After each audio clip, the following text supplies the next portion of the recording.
ESPN 94.9, The Fan.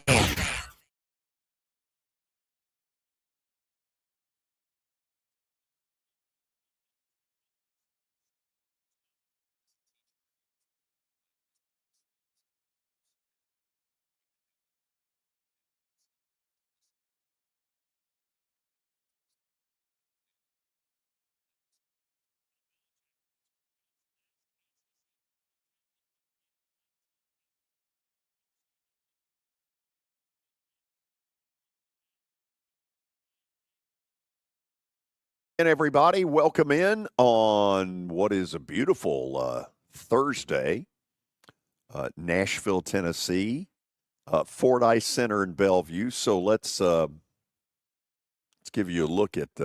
We tried to put something in the background in a room that is a nice room, but doesn't have a great backdrop. I guess it would be fair to say. Anyway, who cares? We're going to have a really good show.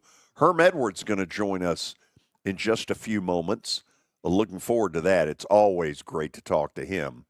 Then at 4 o'clock, we'll do Underdog picks. Then around 4:20, we will open up the phone lines, and I will demand more phone calls than we got yesterday. How about that? Let's go to Murfreesboro, get it started. Kelly Holcomb, how are you? I'm good, George. How you doing? I'm good. Doing good. Sweet. You realize we are less than 2 weeks from Christmas? Is that not insane? It is crazy. It seems like the older you get, the faster it comes. It's going in slow motion for Billy, but I know it's going in super drive for you. It's starting to get that way for me. Yeah. Pretty amazing. Now, let's check in. Let's say hello to Billy. Hello. Are you not putting yourself on camera? Okay. There we go. So you've got a little bit of a background because a little bit. There's some gold back there.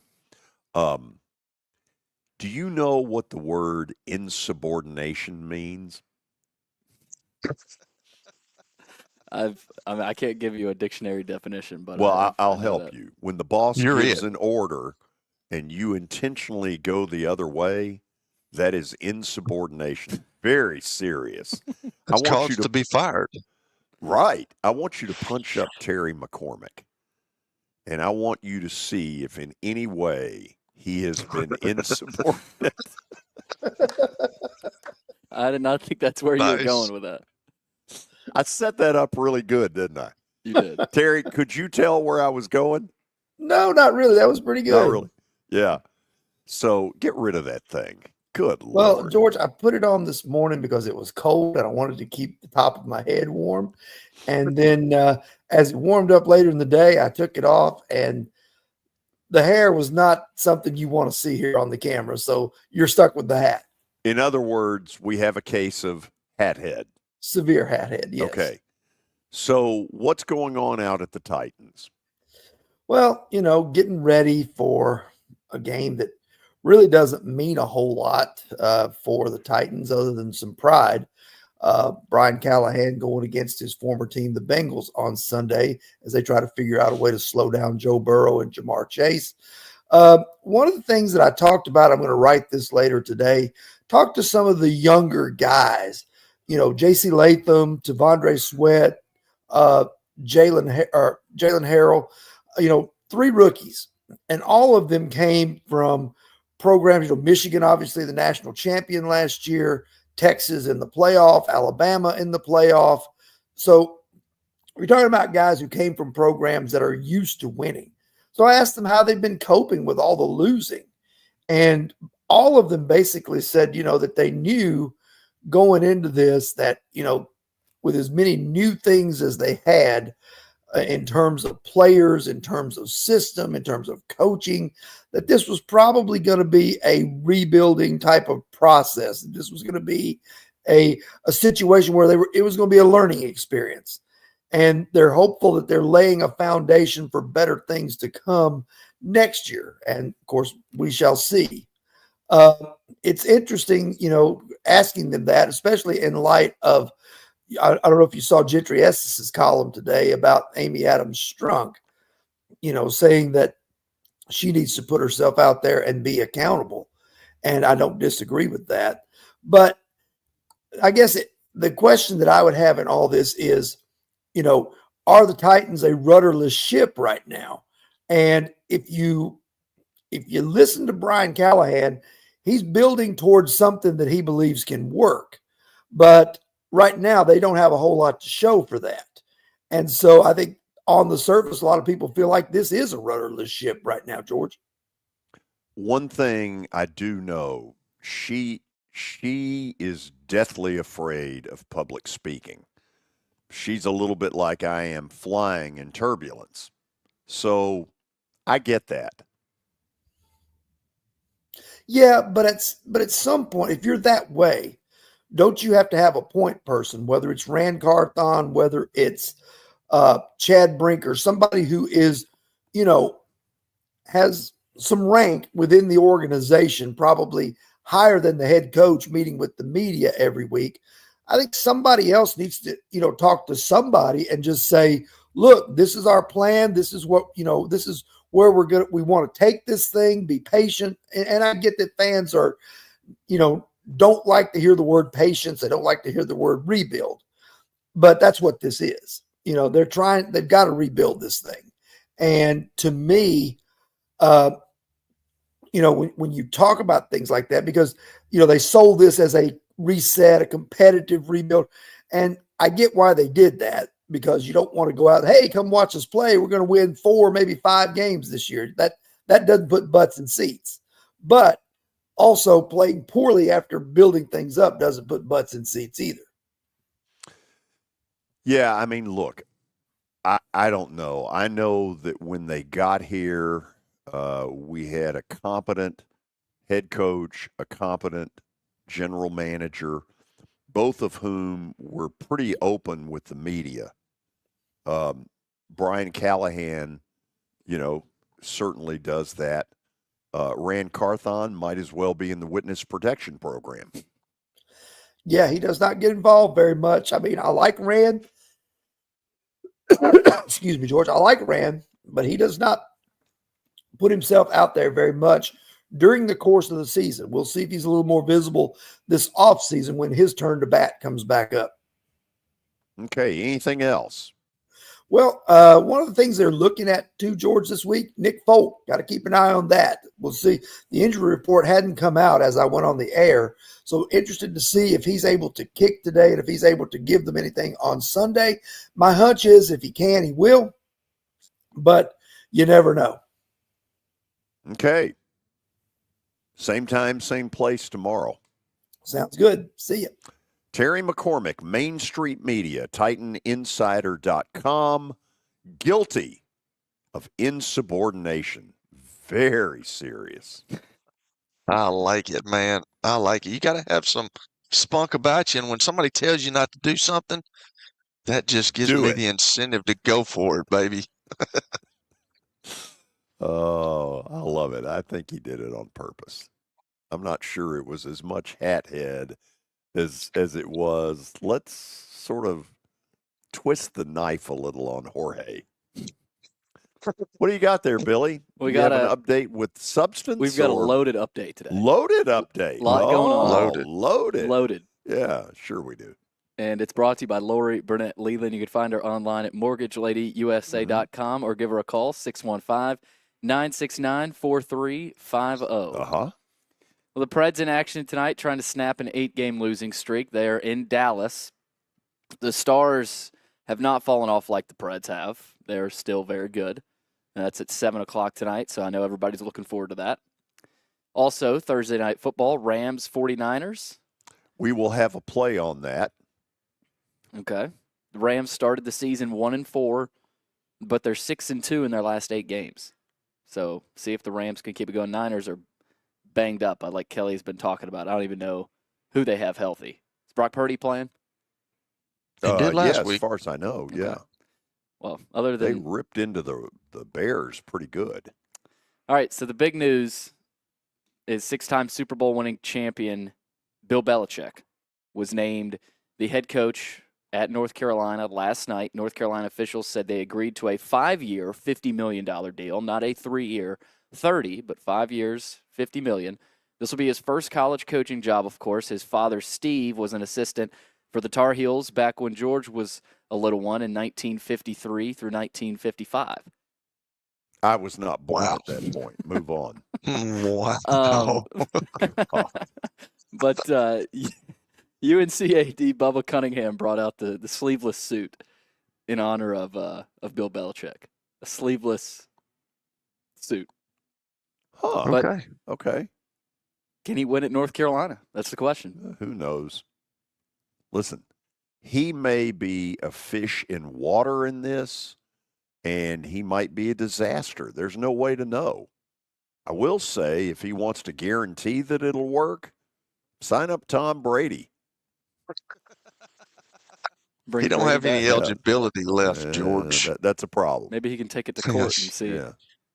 Also, former West Virginia coach Rich Rodriguez is returning to Morgantown after 2 years at Jacksonville State. He spent 7 years at West Virginia from 01 to 07, 3 straight 10-win seasons and a Sugar Bowl win over Georgia in 06. But he had them on the cusp of a national title in his last year, but lost to Pitt. And after that loss, he left for Michigan, which included a legal battle over his buyout. So when Rich Rod was at West Virginia, Adam Pac-Man Jones was one of his players. And when the Titans drafted Pac-Man, we started very quickly hearing some things that didn't sound all that good. And so we had Rich Rod on, and Rich Rod, I will say, acted as though Pac-Man needed to be in a convent. You know, Mother Teresa. Kelly, I never felt like we got the whole truth on that one. And I've thought about that too. I can remember Coach Robbins telling me, my quarterback coach, talking about Coach Donnelly, because he would have to talk to all those scouts and some of the upper brass and some of these organizations, and he would just be flat out blunt with you and just tell you what he thought. But a lot of times that does not happen, and you feel like, I guess if you feel like you're a coach, you get put into a situation where you don't want to cost the guy any money, and you don't want to cost his draft status, I guess. I don't think I could do that. I don't know if I would have to plead the fifth or say something, but if they're going to ask me something, and he's not a very good kid, and he was under my tutelage for a while, and I just did not get along, I think I would have to say something or just say, hey, you guys are going to have to find out yourself. And with me saying that, there's something behind it. Yeah. Also, according to Brett McMurphy, UNLV has hired ESPN analyst and former Florida head coach Dan Mullen as their next head coach. 5-year deal. The terms have not been disclosed, but Dan Mullen headed to UNLV. Yeah. How far have you fallen if you're Dan Mullen? Is that the only job you think you can get? Well, this feels like an elevation job where he's going to take it. If he wins big there, maybe he gets back into a bigger job. The rap on him at Florida was that he couldn't recruit, wouldn't recruit, didn't recruit. Yeah, that was a mess at Florida. Yeah. Now, let's check in on this one. This story, go ahead. Yeah, earlier today in an interview with 97.1 The Fan in Columbus, Ohio State AD Ross Bjork said that he is absolutely confident that Ryan Day will be back as the Buckeyes coach in 2025. He said Day is the man for the job, regardless of how they perform in the college football playoff. Okay. First of all, I have a ton of respect for Ross. Ross was at Western Kentucky when I got to know him. Consider him a friend. The wording, absolutely confident. Yeah, that's a little that tone sounds deaf, like strong. Yeah, but it's not. Look, let's cut the crap. He'll be back next year. Absolutely confident sounds like I'm pretty sure, but I'm not totally sure. Am I being unfair there? So I'm not absolutely confident, is what you're kind of saying. Yeah, I mean, absolutely confident instead of saying, look, he'll be back next year no matter what. Yeah. Unless maybe he's gone to Bjork and said, I'm not sure I want to be back. I don't know. I'm the absolutely confident is just sort of some weird wording. And Ross may not have meant it to come out that way. Without hearing it, it's kind of goofy, but move on. Well, in other coaching news, here not far from where we are, East Tennessee State is hiring Will Healy as their new football coach. Good for him. Former Austin Peay and Charlotte head coach. Didn't work out too great at Charlotte, but Will Healy is a very talented young coach, and good for him. Man, I'm happy to hear that. Yeah. You've also got some news we're going to get to with Scott Ramsey a little bit later, but Nashville and the OVC was awarded the 2026 and 2027 FCS National Championship games. Of course, they'll be played at First Bank Stadium. It's the 11th city to host the FCS Championship game. It was in Chattanooga from 97 to 2009, which I didn't know. But they'll be in Nashville, so this is really good stuff. Also, good for our city. Former Boston College quarterback Thomas Castellanos has committed to Florida State. He left the Eagles after losing his starting job in November. He's got 1 year of eligibility left. Gus Malzahn, Florida State's new OC, coached Castellanos at UCF. Okay, that's the natural connection here. Yeah. Kelly, let's face it. If Norvell bombs on this and Castellanos turns out to be a dud, Norvell will get fired. You would have to think that would be the next step, George, because he goes from the national championship contender to losing his quarterback in Jordan Travis, doesn't make the Final Four, and then last year it was awful because they brought in DJU, and he did not pan out, and obviously there was something going on, and I'm with you. I think yes. I don't know if he gets fired, but yes, I think he probably does. I would not want the kind of pressure that this guy's walking into. Crazy. No. But it's also a great opportunity. I mean, if you're Malzahn, you can hey, I'm going to bring my guy in. We're going to get this thing righted. But there's also the chance. And I don't doubt that they will. I'm just saying. There's pressure. I've seen him play. He's a fine player. I always thought Yui Ungalale was a stiff. Yeah. And I, it's easy to say off Florida State, but you all used to hear me say it from days gone by. Yeah. Well, in Bill O'Brien was running something that just didn't fit Castellanos at all. So didn't seem to. Yeah. Also, LSU quarterback Garrett Nussmeier announced yesterday he will return to the Tigers next year for his senior season. So big news for LSU. Also, former Texas A&M quarterback Connor Wegman has landed at Houston. So he is he's headed to Houston. So I mean, he'll obviously start there. Houston not in great shape. Is it? I feel stupid. Who is Holgerson? Holgerson's not the coach at Houston, is he? Didn't he get fired? Holgerson is the offensive coordinator now at Nebraska. Who's the coach? Why can't I think of the coach at Houston? It's the guy that left Tulane. And I forget his name. Right. God, I forget his name. His name. He was an older guy. But he left Tulane, and that's how John Summerall got that job. Willie Fritz is at Houston. Yeah. There you go. That's it. So good get for Willie Fritz. Colorado's Travis Hunter was named AP Player of the Year. Boise State's Ashton Genty finished second, and Cam Skataboo came in third. Skataboo. He was fun to watch. He's been fun to watch all season. Also, the 11 most watched games this season in college football were either SEC or Big Ten games. Georgia at 8.6 million average viewers per game was number one among the teams. Ohio State averaged 6.8 million viewers. The top two games, both Georgia-Texas matchups. Wow. Had the most viewers. Michigan, Ohio State in third. Georgia, Alabama in fourth. Oregon, Penn State. Alabama, Tennessee, Georgia. So I think we know who. The only one of those games that was an 11 o'clocker is the Michigan, Ohio State. Which is dumb, but. Yeah. I saw where this game, Tennessee, Ohio State, is the first night game on a Saturday in Columbus since, like, forever. I forget the year, but it's been, like, forever since they've played a night game there. But, really? yeah, also test out the lights. Yeah. Make sure they work.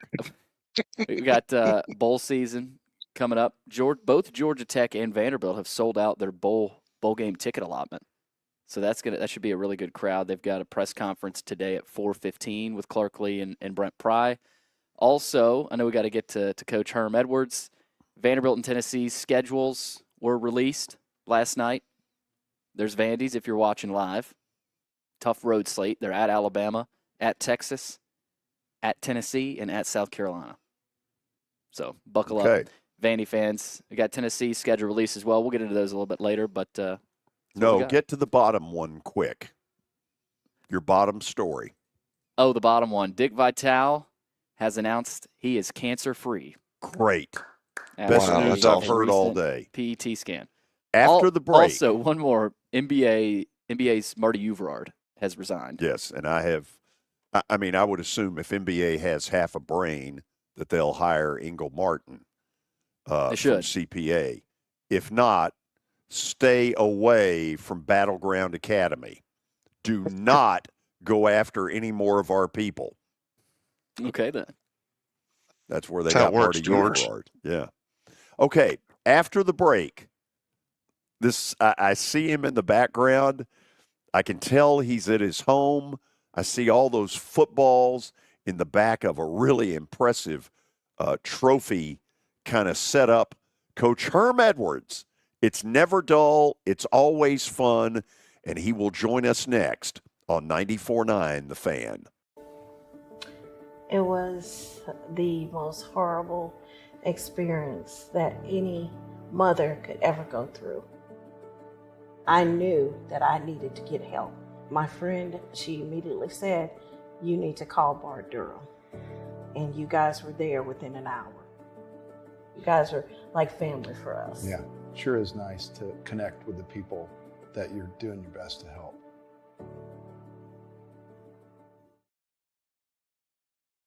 It's easy to say good things about the folks at Strike and Spare Family Fun Centers. Number one, I trust them with something that's near and dear to me, the Plaster and Friends Celebrity Bowling Night.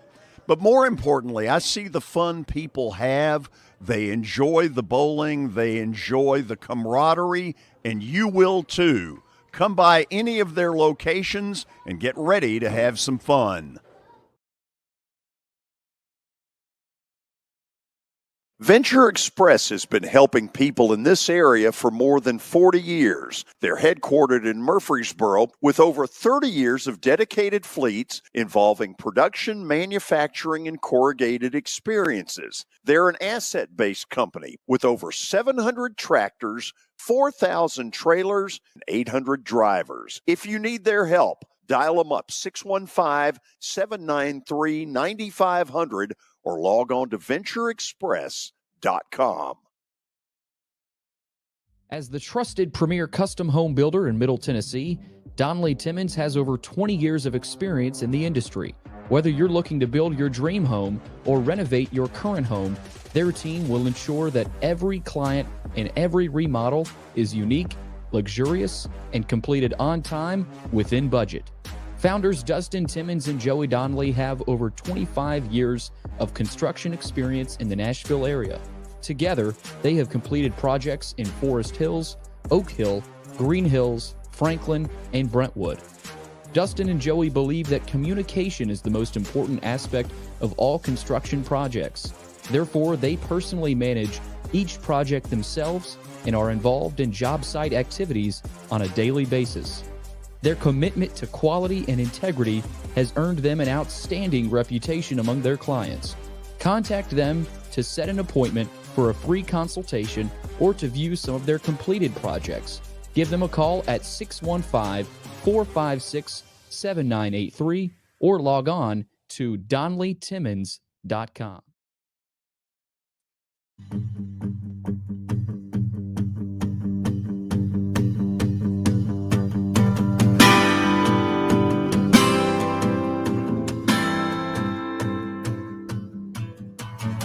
We are back. There are 3 guarantees in life: death, taxes, and when we have Herm Edwards on this show, that puts me in a good mood. It always puts a smile on my face. Let's go out to California and check out the trophy room. Herm, how are you?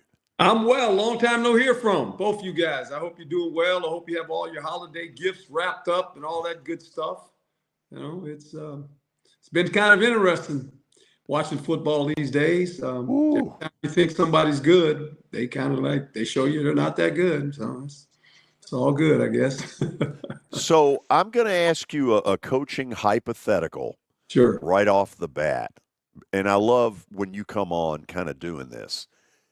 It seems to me we've got a college team in Georgia and a pro team in the Chiefs that seem to have this refusal to lose, a confidence that says when push comes to shove, we will find a way.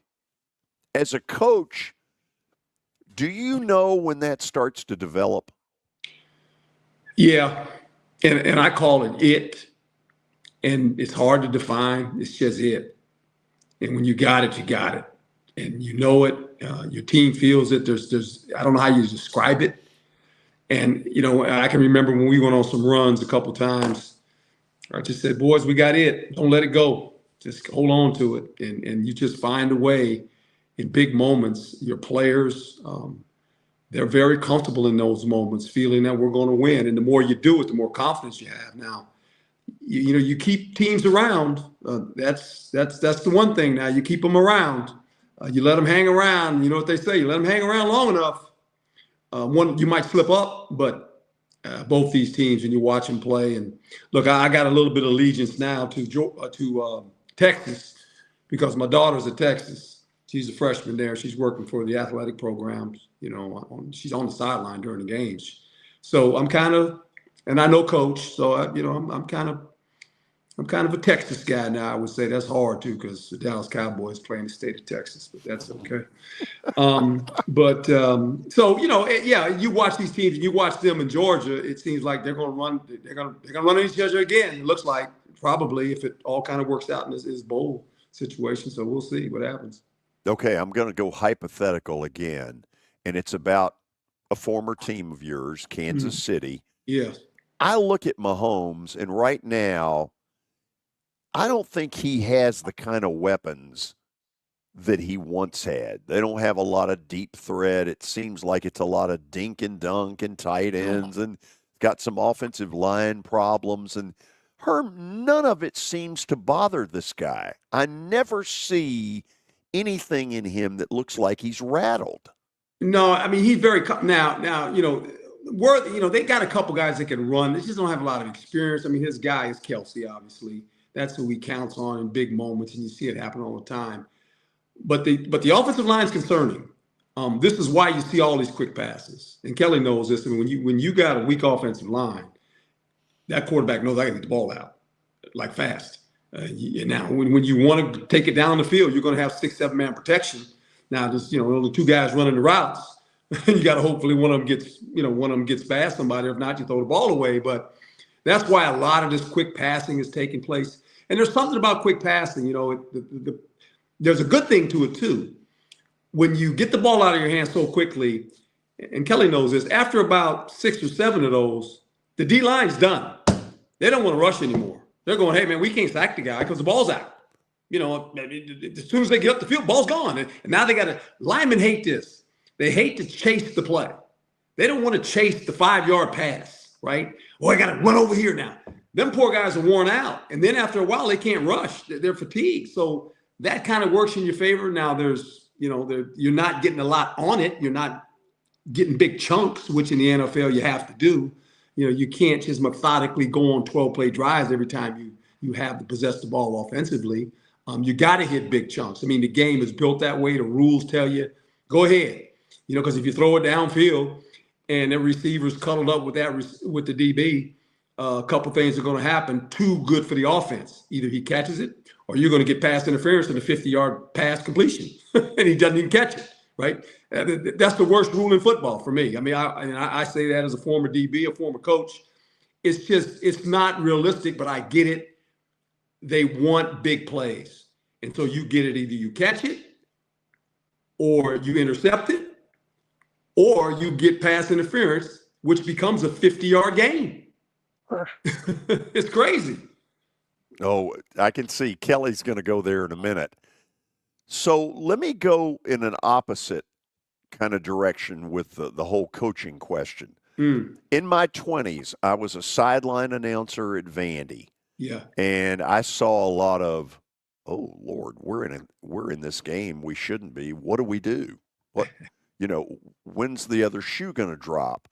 And I feel like some of that's going on with the Titans right now. What I call, here we go again. What can a coach do to help a team get through that? Yeah, that's hard. When you got a young quarterback and you're just hoping, you got to go by quarters, and where you fit about middle of the third quarter. That's when it gets tough. All of a sudden, the ball gets heavy, and like you're actually counting the possessions. You're going, okay, we got 4 more possessions. We got a 1-score lead. Come on, defense. And then you're hoping offense, can we just kick a field goal to make it 2-score? Yeah. We all go through that. I mean, as a coach, you just got to stay calm, and the players have to learn how to get through that. Kelly knows this. I mean, at the end of the day, you try to put the players in position to have success. That's all you can do as a coach. And then they got to go do it, and you try as hard as you can, and you talk about it. You talk about it, guys. We just got to learn how to finish, third, and you do things in practice to try to relate that, whether you go in for 10 minutes and you come back out and go, hey, now we're going to put the ball right here on the plus 25. We got to score a touchdown. Just to make them feel like, okay, this is important to do this. But that's the part of experience and the growing pains you go through with football teams. I want to ask one more, and then you'll get a lot better questions from Kelly. Are we at a point in the NFL where this, drive it through the end zone, you get the ball at the 30, but you've got a kicker that could get it there from 67 yards?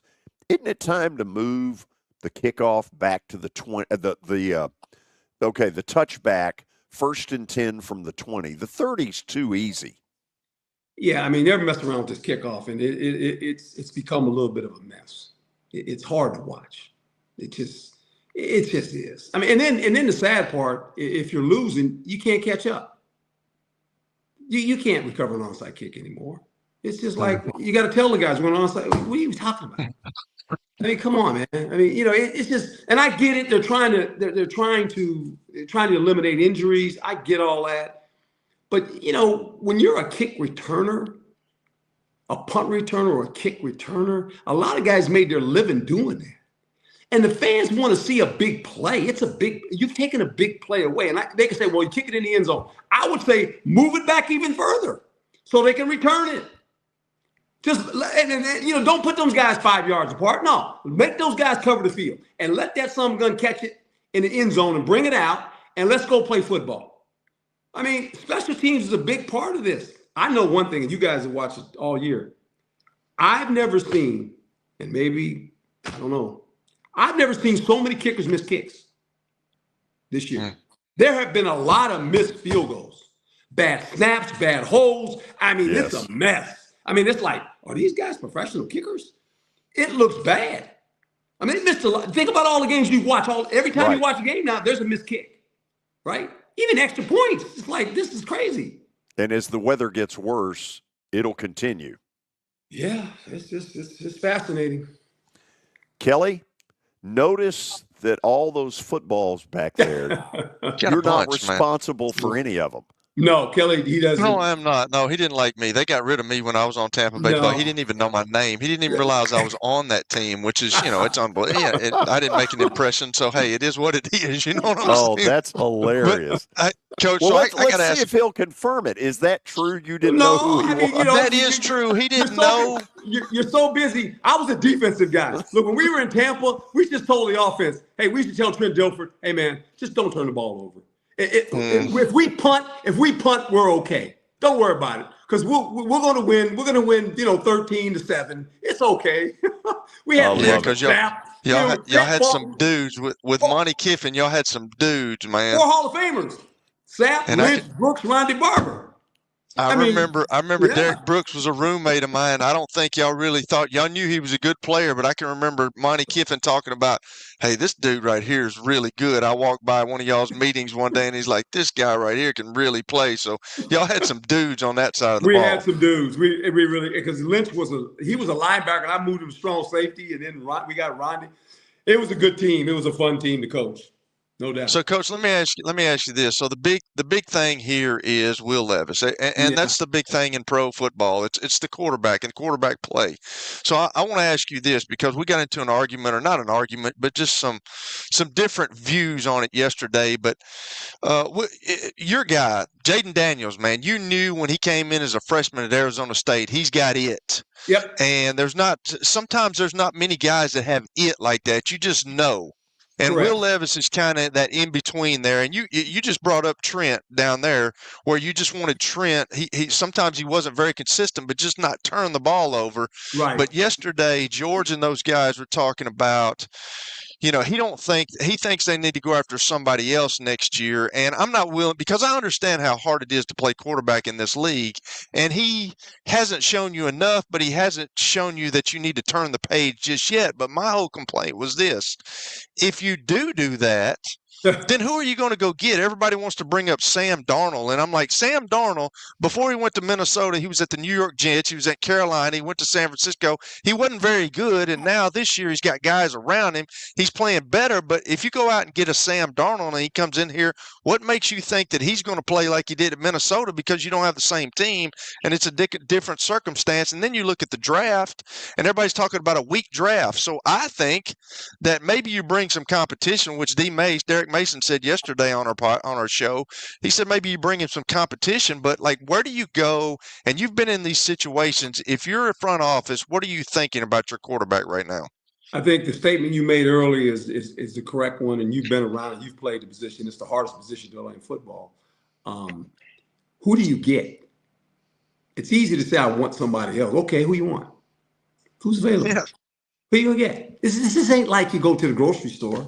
Hey, in line 5, go to line 5. No, there's no line 5. I knew this was coming. It's so we get in this panic position where we hurry, and you can see guys like you said, Sam Darnold, Baker Mayfield, Kirk Cousins, until all of a sudden the last 2 weeks he's working at the Waffle House. He's starting to serve interceptions up all the time. I turn around, he's working at the Waffle House. What are you doing, man? Right? But I think what happens is this, and you know this, you've played the position. I keep saying this, and I get it, and I played in the league. I've coached in the league. I've watched it. Who's coaching the quarterback? That's all I want to know. That's all I want to know. Who's coaching the quarterback? Kevin O'Connell. Get Sam Darnold. Kevin O'Connell, I get it. He played quarterback. You don't have to play quarterback. But all of a sudden, Sam Darnold's like, wow, what happened? I think we lost Herm for a little bit. And I blame that on Kelly. Was that my fault? Because I made him talk too much. No. Hopefully we'll get him back here in a second. He's so good, man. I enjoy it. He's so entertaining. When he starts down the thing about in aisle 5, I knew he was going there. He is hilarious. I would guess he got a call or something like that. Yeah, we'll stall around here for just a second and see if we can get him back on. Yeah, with Herm, I'm interested, and I think Kelly was going to ask him, Jaden Daniels, because he coached him at Arizona State. Yeah. Just how his progression and development has gone this year. I'm interested in hearing Coach's answer on that. Yeah, but that's what I said, Billy. He's got it, man. Like he's like a competitive guy, and he's not very big, but he can move and he can throw from the pocket. He's what you want. Like, he's not one of these guys that if he doesn't have his first read, his second read, he's not just going to take off running. He's going to try to find somebody. But when the opportunity presents itself to run, he can do that. So it's a totally different dynamic in what we're dealing with or everybody's dealing with here in Nashville because everybody's different. We're all different people. We're all different human beings. We got an all different set of skills, but like Jaden Daniels is one of those guys that comes along for, the Redskins or the Commanders that they hit it. They hit gold. Okay, I'm told Herm Am I is back? no longer in aisle 5. I'm moved back to in aisle produce. 1. Yes. Okay, so what I was saying, I'm sorry. So Kevin O'Connell, he gets Sam Darnold, and all of a sudden Sam Darnold is like, whoa, what happened? I just believe who's coaching the quarterback at the end of the day. And look, all these guys struggled. Levis is, okay. But I look at all the rookie quarterbacks that came in, and Jaden Daniels kind of set the bar. So everyone that drafted a rookie quarterback this year was like, oh, what's wrong with our guy? Hey, hold it. All of a sudden by week 5, 6, those rookie quarterbacks started playing better. And everybody said, oh, Chicago. I mean, you just name them. In Denver, they started playing better. May up in New England, they all started playing better. And sometimes, it takes a year. Sometimes it takes 2. But you can't give up on these guys. We give up on them too fast. Yep. You can't do that. But that's just me, and I get the fans want to win. Management wants to win. Head coach wants to win. I get it. But who are you going to get? Right? I said the same thing yesterday, Coach, but let's go down another road with this QB play, and this is what aggravates me the most, okay? Because I couldn't do it. I'll be honest with you. I wasn't a Jaden Daniels. I had to use my brain. I had to get rid of the ball. I couldn't run. I wasn't a runner. I mean, Tom Moore used to tell me, 1, 2, 3, throw it away, son, and that's – but now in college – and it seems like it's creeping its way up into the NFL when you got the Anthony Richardsons of the world that come in here and he looks like Godzilla. He's a big dude. He can run. He can make, he can throw the ball through the wall, but he's 49% passer. So, I'm just afraid that the production and the way that the game is going, I don't feel like these guys in college are getting coached how to read a defense because coaches are telling them, hey, if this guy's not open, take off running. And that's going to hurt the game of the NFL. I agree. I think it's very difficult in today's world because this is what, when you recruit a guy now, you're recruiting an athletic quarterback. Now, I say that Texas is going through the same deal, right? They got 2 quarterbacks right now. The Manning kid is a little bit more athletic than the starter, right?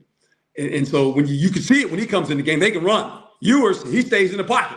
Okay, so everybody's kind of saying, well, we should play Manning. As soon as Ewers kind of stubs his toe or something, play Manning, right? So there's this cry for when the quarterback struggles some, who's the next guy?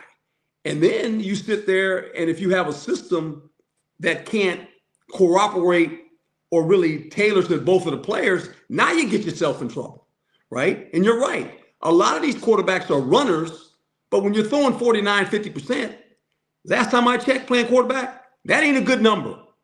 That's not good. No. That's not good. Because they're paying you to throw the ball. They're not paying you to play running back at the end of the day, right? This is not. And now, I think this, Kelly, I think we used to be so worried about the quarterback getting hurt. Well, I say this now. They getting these running quarterbacks knowing, you know what? In 3 years, if he don't pan out, we'll go get another one. We'll let his first year, his fast contract will go through. We won't re-sign the guy. We'll go 3 years, we'll know. And if he ain't the guy, hey, we'll go draft another one. Right? And if he's the runner and he gets hurt, we'll go get another one. Gosh, man, that's unbelievable. But your guy is different. Like Jaden Daniels is different because he's opportunistic about running. He doesn't take off running. He's a pocket passer that is kind of like Russell Wilson that can take off. But my next question is this: let's go back to the Titans. How hard is it for a head coach to call plays? Oh, I don't know how they do it and coach the team. Me neither. I didn't want to be a coordinator when I was a head coach. I said I ain't coordinating nothing. I want to coach the team. I want to be able to touch all the players once the game starts. I got to be able to communicate to these guys, man. That was more important to me than calling a play. I wanted to talk to the players. When they came on, and the first guy I talked to on offense when they came off the field, quarterback. Came over there with me. I sat on the bench. It was funny. With Jaden, I used to come over and I said, 5, come here. What you got? Coach, I said, well, what do you want? Okay. Like that? Like this one? You like that? Oh, yeah, coach. Okay. I said, that's all I need to know. And I'd call the coordinator and say, look, we need to lean a little bit more this way. This is what he's seeing. This is what he's feeling. Let's make sure he's okay. And then the coordinator go talk to him. But I wanted to know. You know, and Jaden knew, come find me. No different than Chad Pennington. Come find me. Just come over here with me. Let's have a little chit chat. I just want to know how you're feeling. Coach, can we do a little bit more of this? I said, okay. Because, Kelly, you know, you're playing the game. You're actually like, you're in the huddle. No one's in the huddle. The quarterback's in the huddle. He's like the captain of the team. And I'm like, you better talk to this guy. You know, regardless of what you're saying up in the box, he's actually playing on the field. It matters to him. He knows the left tackle can't block that guy. Okay, he knows that.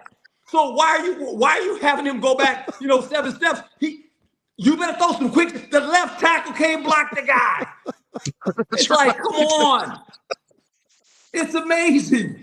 You sit there and you go, hey, we got a problem left side, coach.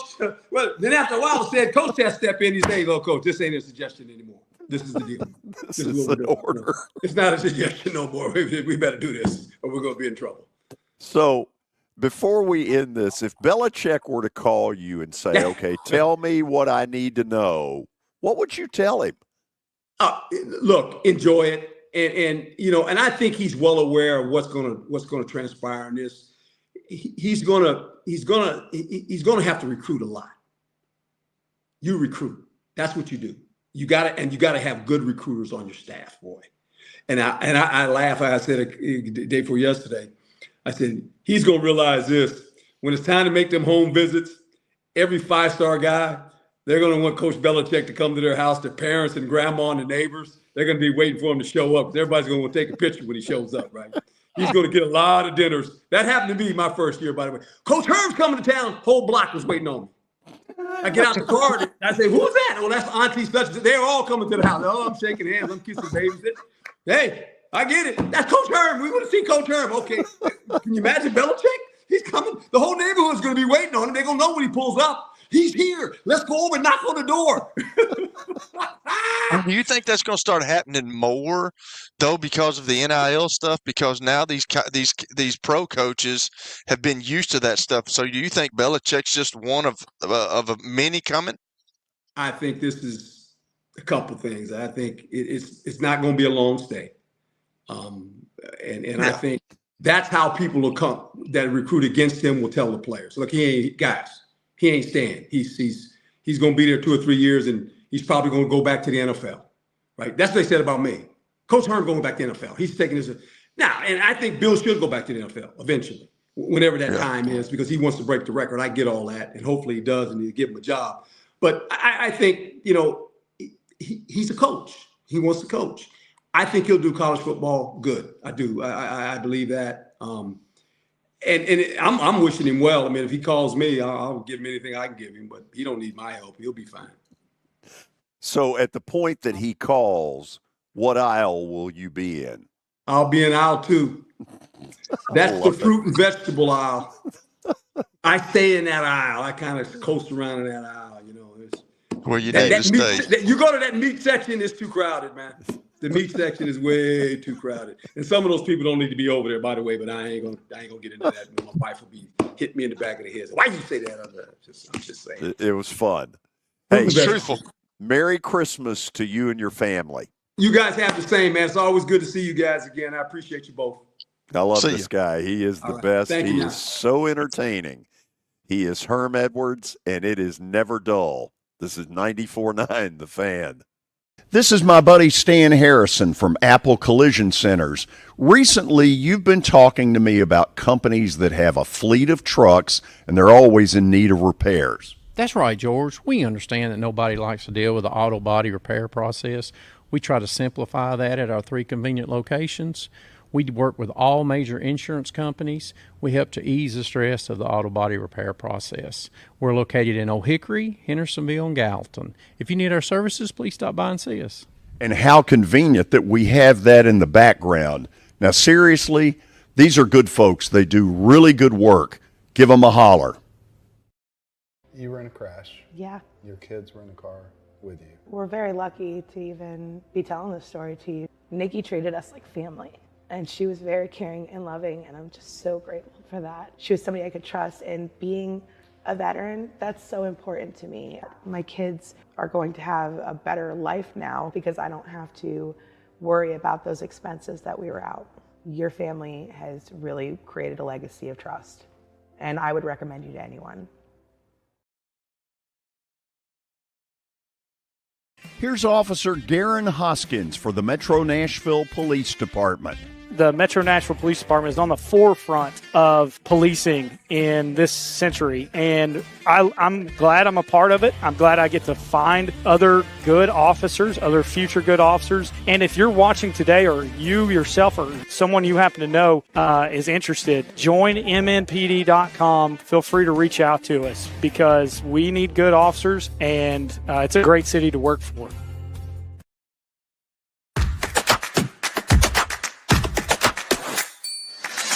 Are you concerned about the Medicare Part D changes for 2025? Believe me, you're not alone. You need to contact Pancos Benefits. They'll make the changes clear and easy to understand. Trust Pancos to guide you through it all. Their knowledgeable team is here to help you understand the updates and make informed decisions about your Medicare coverage. Don't navigate these changes alone. Call Pancos Benefits today at 615-292-3400 and choose option 3, or visit pancosbenefits.com.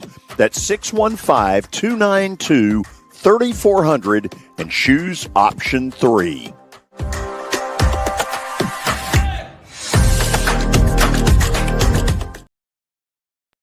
For over 35 years, Wilson Bank & Trust has been committed to providing customized banking solutions to help individuals, families, and businesses in Tennessee achieve their goals. As your full-service community bank, we are proud to offer loans with competitive rates, local decision-making, and fast, friendly service from our experienced lenders. No matter where you are on your financial journey, Wilson Bank & Trust is ready to help you take the next step. Visit your nearest Wilson Bank & Trust office or online at wilsonbank.com to get started today. Member FDIC, Equal Housing Lender. Are you concerned about the Medicare Part D changes for 2025? Believe me, you're not alone. You need to contact Pancos Benefits. They'll make the changes clear and easy to understand. Trust Pancos to guide you through it all. Their knowledgeable team is here to help you understand the updates and make informed decisions about your Medicare coverage. Don't navigate these changes alone. Call Pancos Benefits today at 615-292-3400 and choose option 3, or visit pancosbenefits.com. That's 615-292-3400 and choose option 3.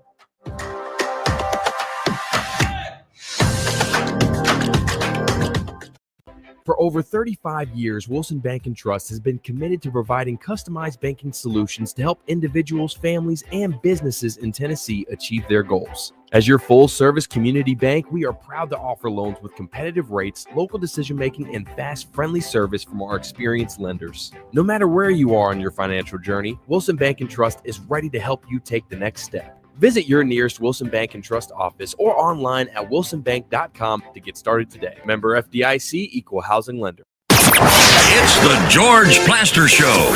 Your sports live here on 94.9 The Fan.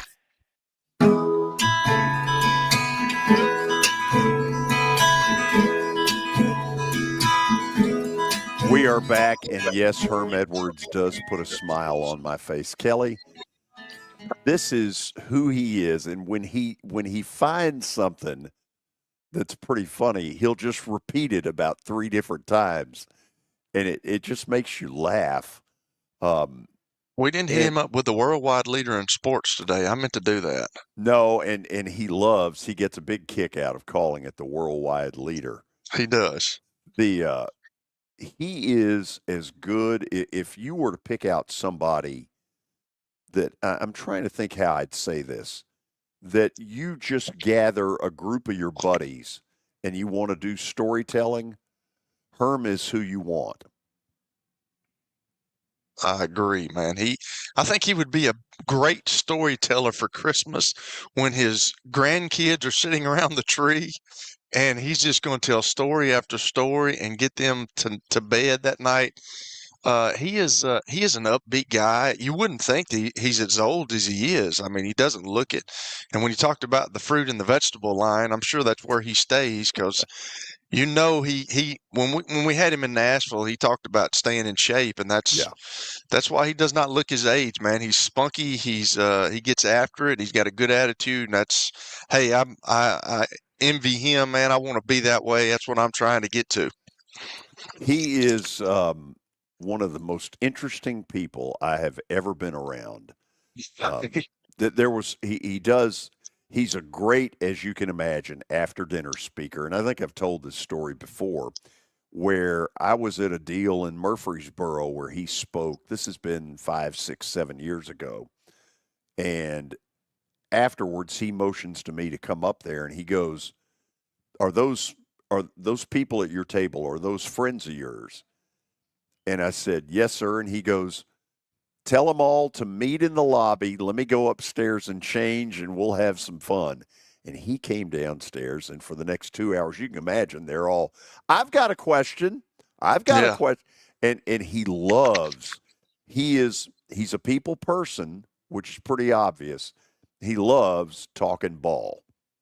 Yeah, he does. It's funny though, because he had no clue who I was when I was with the Tampa Bay Bucks. I mean, I didn't make an impression. I mean, there was a guy there that I was going against, that his quarterback coach, his offensive coordinator in college was the tight end coach. I had no shot. So they gave me no shot. But yeah, Herm, he can play all that he wants to, but like, I remember walking by me, and I'm sure he didn't even know my name. That's hilarious.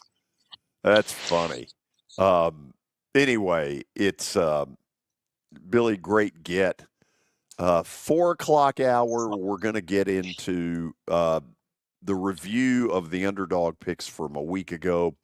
We made the decision. There are only about 4 college games between now and next Thursday, I think it is. We're going to go ahead and do this, even though it's stupid. Well, it's called Silly Underdogs for a reason, George, because it's stupid. It is stupid, but it's our stupid, and we love it. But then at 4:20, I want to get the phone lines filled up, the text questions, the whole whatever. Fair enough? I'm with it. Let's do it. Good. This is 94.9 The Fan. Where can you see a saber-toothed tiger rappel from the rafters? How about a catfish fly? The biggest stars in Music City. Not to mention hockey's hottest ticket. The Predators win! Only in Smashville. See your Nashville Predators all season long at Bridgestone Arena. Single game tickets are on sale now at NashvillePredators.com. Let's go, Preds! Star Physical Therapy was established in 1997 with one great mission: to serve. If you're hurting, don't wait to receive physical therapy. You don't need a referral to see their physical therapist, and early morning and evening appointments are available. Make the call to 615-673-1420 and get rid of that pain. Star Physical Therapy, the official health provider of Football Friday.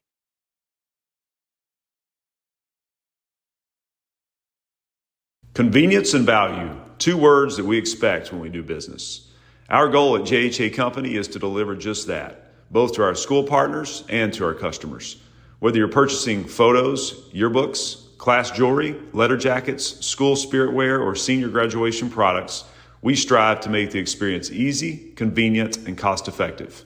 Find out more at jhacompany.com or call 615-867-6345 for more information. JHA, one source, one company. A little over 2 hours northwest of Nashville off I-24. Call 1-800-HARRIS and reserve your room today. Indulge in appetizing dining experiences along with the hottest slots and table gaming. As a Caesars Rewards destination, every moment you spend at Harrah's Metropolis earns you points across the entire Caesars empire. It's your time to win at Harrah's Metropolis. Must be 21 or older to gamble. Know when to stop before you start. Gambling problem? Call 1-800-GAMBLER. Your sports live here. WBUZ HD3 Laverne. We are the Game Nashville Sports Network. ESPN 94.9 The Fan. It's the George Plaster Show. Your sports live here on 94.9 The Fan. Oh, tough.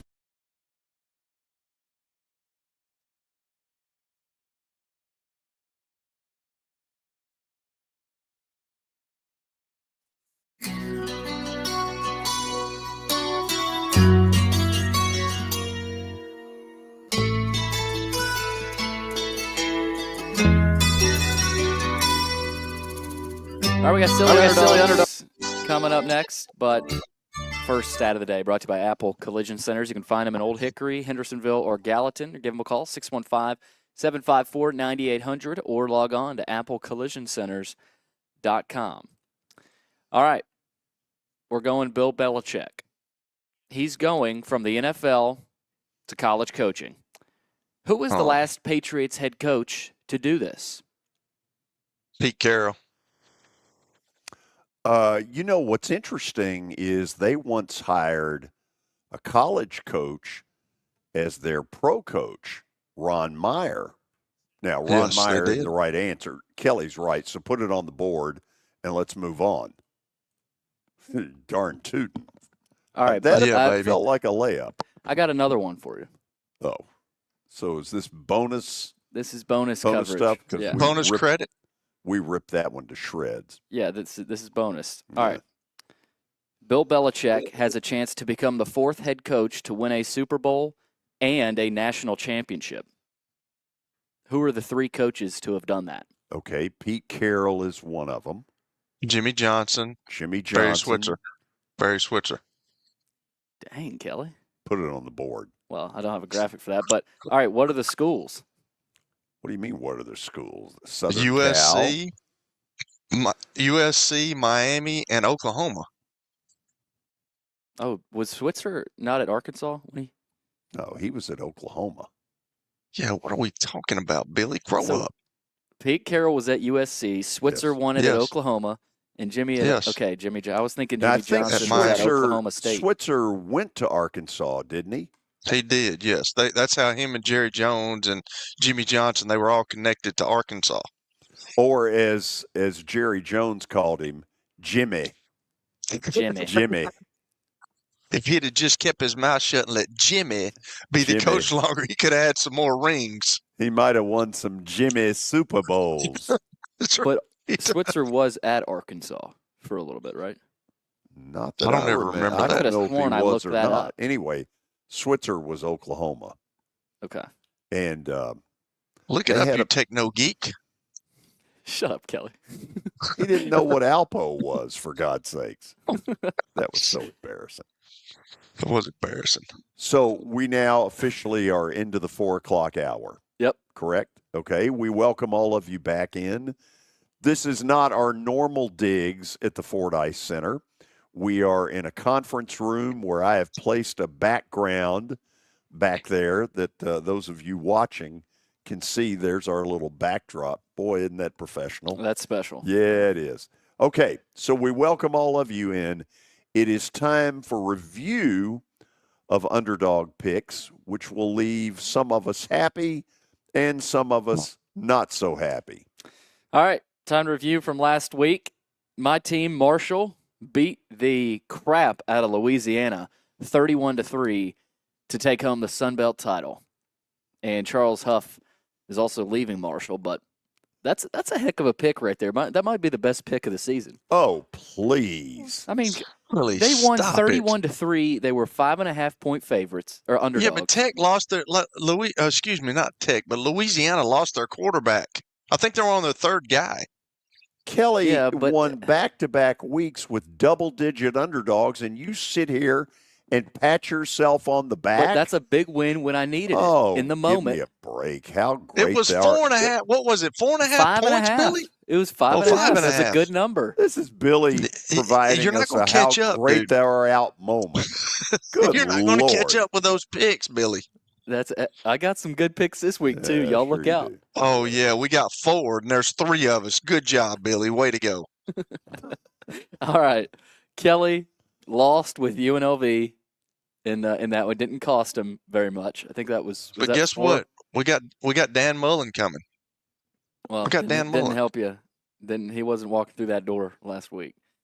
But Kelly lost with UNLV against Boise, 21-7. But George, well, it says lost there. He actually won with Army, 35-14 over Tulane. Why does it say lost? I don't know, but who cares? We care. It's unprofessional, Billy. Do your job. Wow. All right, are we ready? Just simply ask you to do your job. Thanks. I'll try better next time. Yeah, I'm sure you will. All right, so standings. Yes. Let's take a good look at those. George in first with 42 points. Kelly in second with 34. And then I'm in third with 23. Billy, you got to start picking bigger games, dude. You're almost down 20 points to George. Are you just trying to be not in the cellar? Is that what you're trying to do, or are you trying to win it? Hey, there's some big numbers here this next week, Kelly. You look out. Okay, all right. You seem like you got a little bit of a loser mentality. You don't understand the game here. Loser's mentality, huh? What I says know the one is- that was a big loser for about 14 weeks of the season. we don't need to hear about that. Hey, no, I'm second place now. Yeah, but don't it's act never like over you're till it's some over. Great picker now, all of a sudden. 'Cause you got Nobody's a hot for great couple of picker at weeks. this. Nobody's a great picker. It's called silly underdogs for a reason, Billy. Well, however, I have established, the ceiling. You have established some dominance this year, that's for sure. All right, this week's order. George will go first. I'll go second. Kelly will go third. Okay, so there's really not a lot that's really here. We got, 4 games? Or Yeah, let 5? me explain. I mean, look, it was just a reason to sort of throw a lot of... Army, Navy. Yes. South Alabama, Western Michigan in the Veterans Bowl. Mm-hmm. Memphis, West Virginia in the Frisco Bowl. Western Kentucky, James Madison and Boca Raton, and the Los Angeles Bowl, California and UNLV. So those are the options. Not a lot of choices here. I'm going to go with West Virginia. So no music? Oh, sure. Let's go ahead and do that. Let's. So you've given up on the music. Well, no, let's run it anyway. I sort of George beat it just to the jumped the punch. gun there. I did. Leading off, George Plaster. He's excited. He's excited about his pick.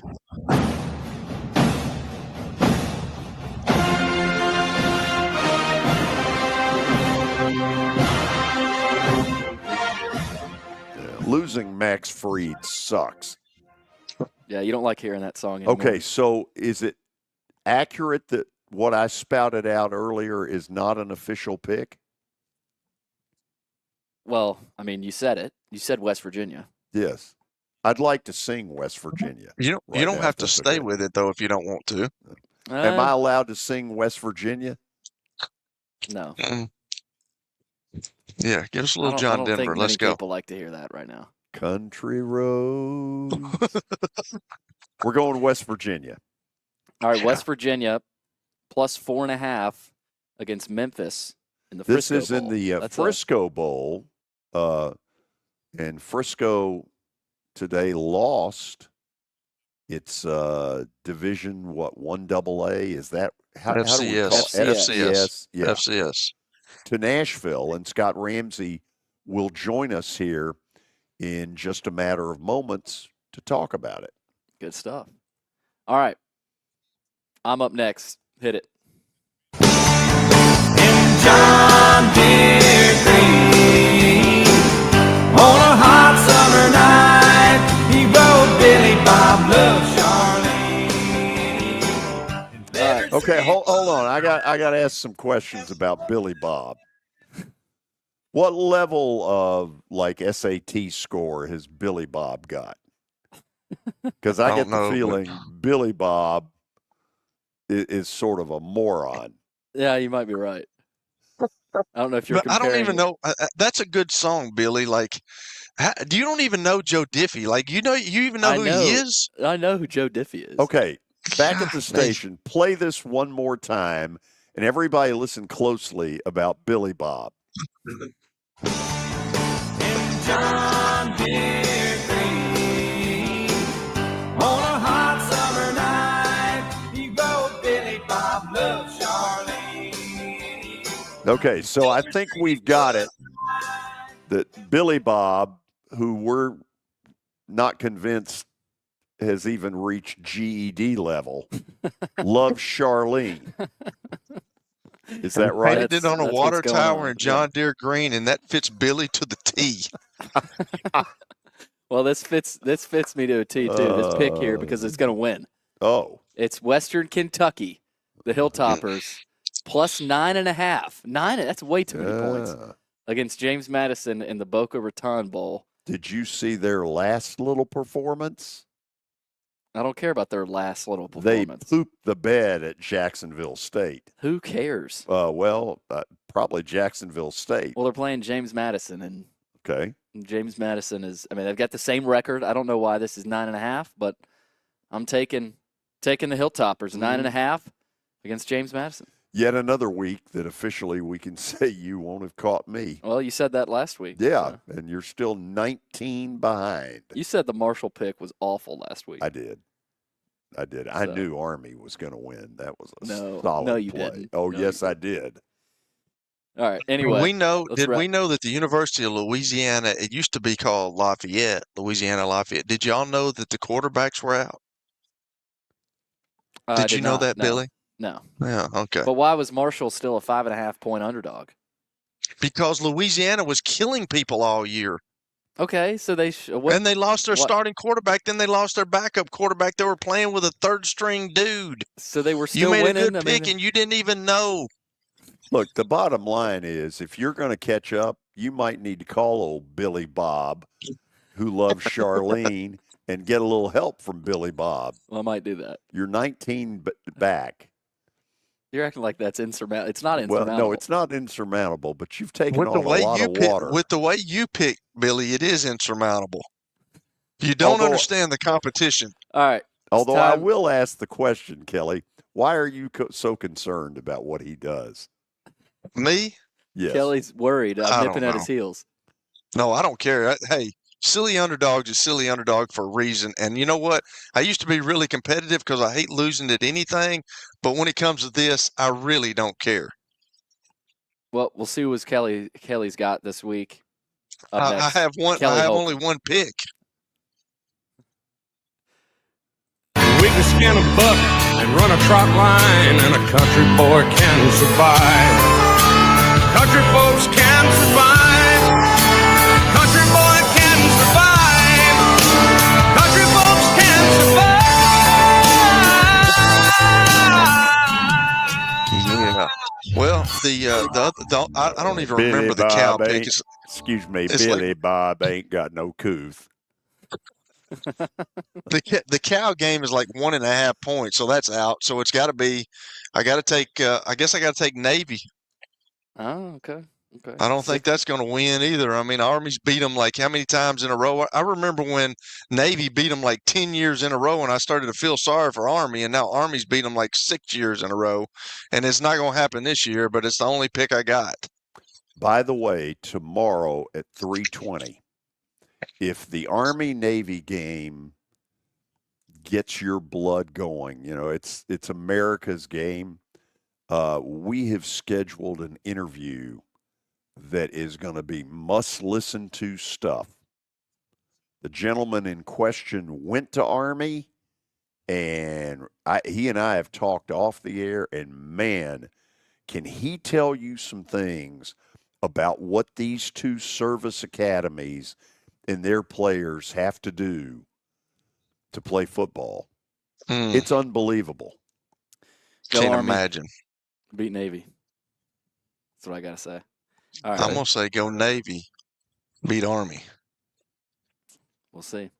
Kelly riding with Navy plus 6.5 against Army. It's where the Commanders play. I'm not sure why they're playing it there, but do they rotate between Philadelphia, Baltimore? They've moved it around from Philly to Baltimore to now Washington. Yeah. So those are the three they have for the last however many years. Well, there was a time when, right as I was getting out of college, that they played it at the Rose Bowl.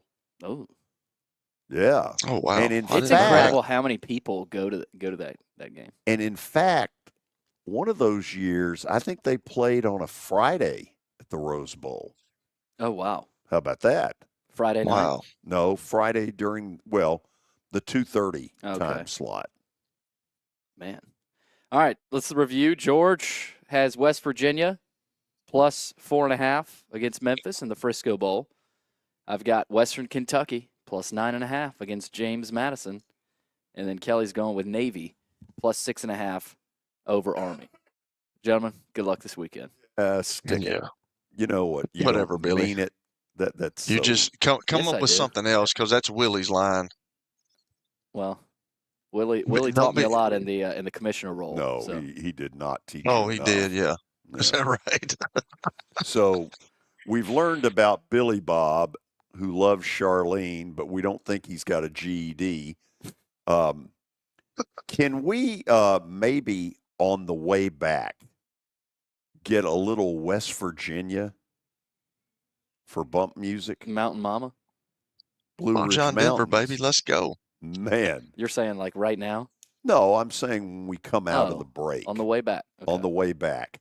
Scott Ramsey is going to join us from the Nashville Sports Council. Big news today that in early January of 2026, Vanderbilt Stadium, Nashville, Tennessee, will play host to the FCS National Championship. Yeah, which will be in prime time on a Monday night on ABC. Stay with us. We're coming back on 94.9 The Fan. It was the most horrible experience that any mother could ever go through. I knew that I needed to get help. My friend, she immediately said, "You need to call Bart Durham." And you guys were there within an hour. You guys are like family for us. Yeah, sure is nice to connect with the people that you're doing your best to help.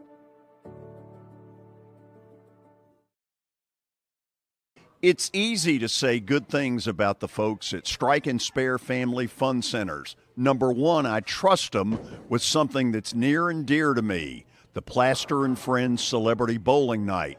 But more importantly, I see the fun people have. They enjoy the bowling, they enjoy the camaraderie, and you will too. Come by any of their locations and get ready to have some fun.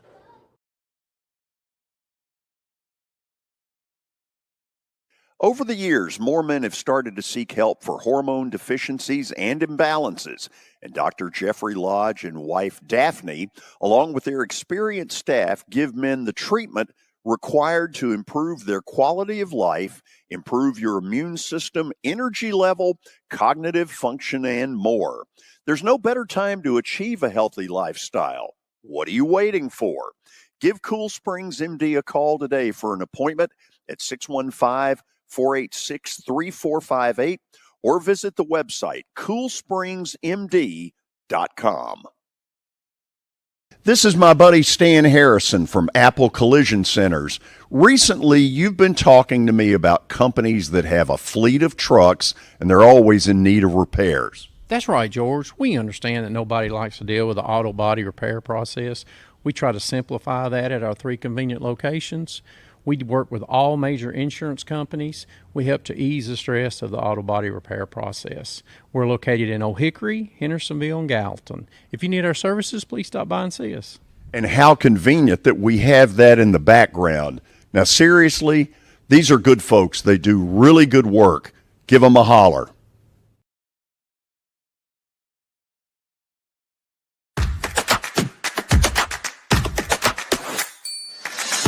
Are you concerned about the Medicare Part D changes for 2025? Believe me, you're not alone. You need to contact Pancoast Benefits. They'll make the changes clear and easy to understand. Trust Pancoast to guide you through it all. Their knowledgeable team is here to help you understand the updates and make informed decisions about your Medicare coverage. Don't navigate these changes alone. Call Pancoast Benefits today at 615-292-3400 and choose option 3, or visit pancoastbenefits.com. That's 615-292-3400 and choose option 3.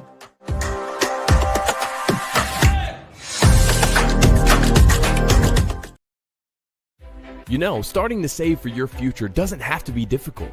Let Wilson Bank and Trust help tone up your financial goals this year. Our certificates of deposits or CDs can help your money work harder with our competitive rates, earning you more than ever before. WBT checking options allow you to earn rewards you can really use, like a high interest rate or cash back on check card purchases when you meet some e-banking qualifications. Visit your closest Wilson Bank and Trust office or online at wilsonbank.com to get started today. Member FDIC.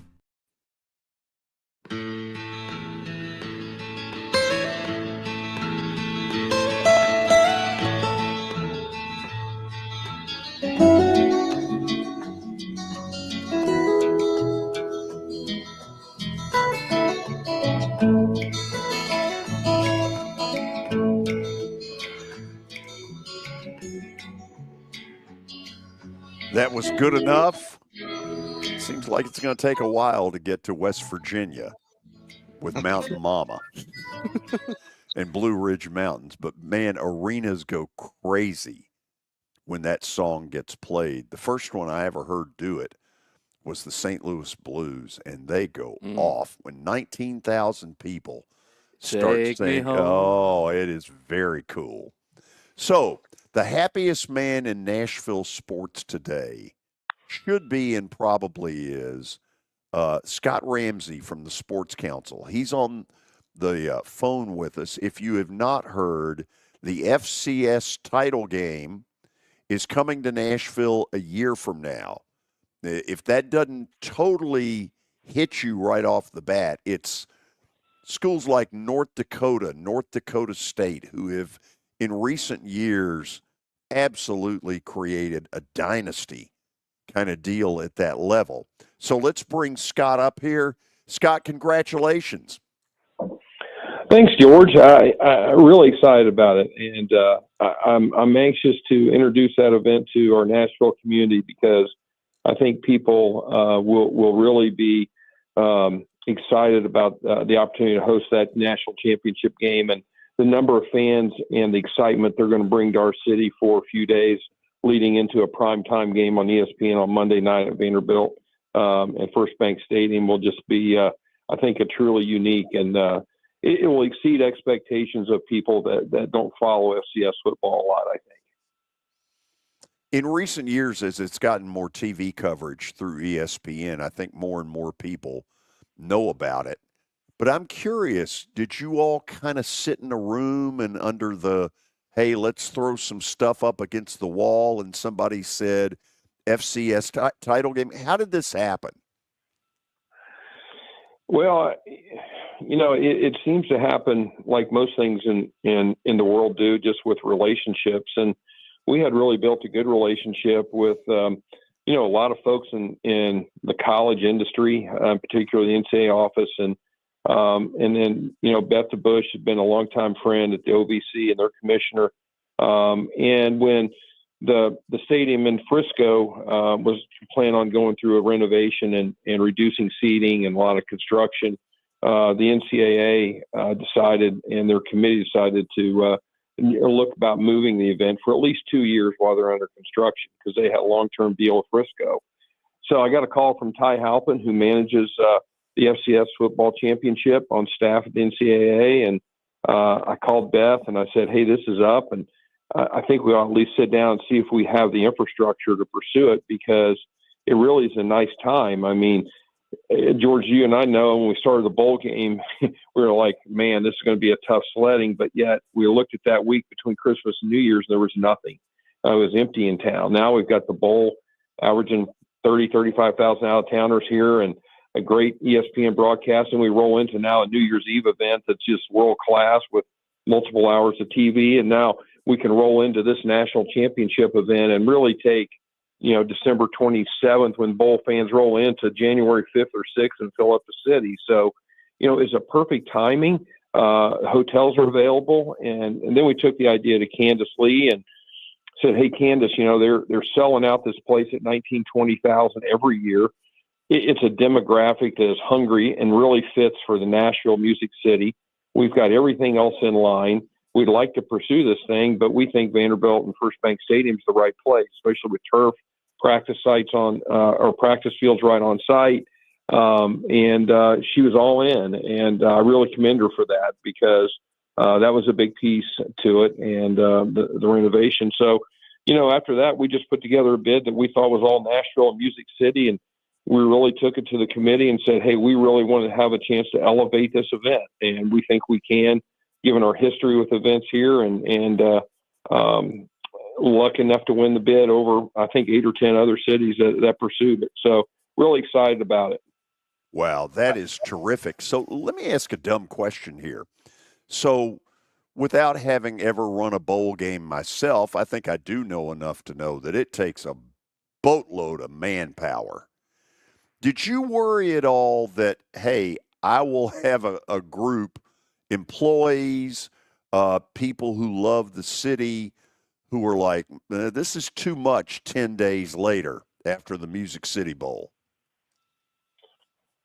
Yeah, we're already working on that. I mean, I thought about it on the front end, but I really have confidence that we've got enough models and we've got enough partners that we can kind of create a group that, while it may be led by a couple of our staff and we may divide and conquer a little bit there, or just double up, that I think we've just got enough support from our board, from our volunteers, from the community, that we can put together a team that can handle the individual areas.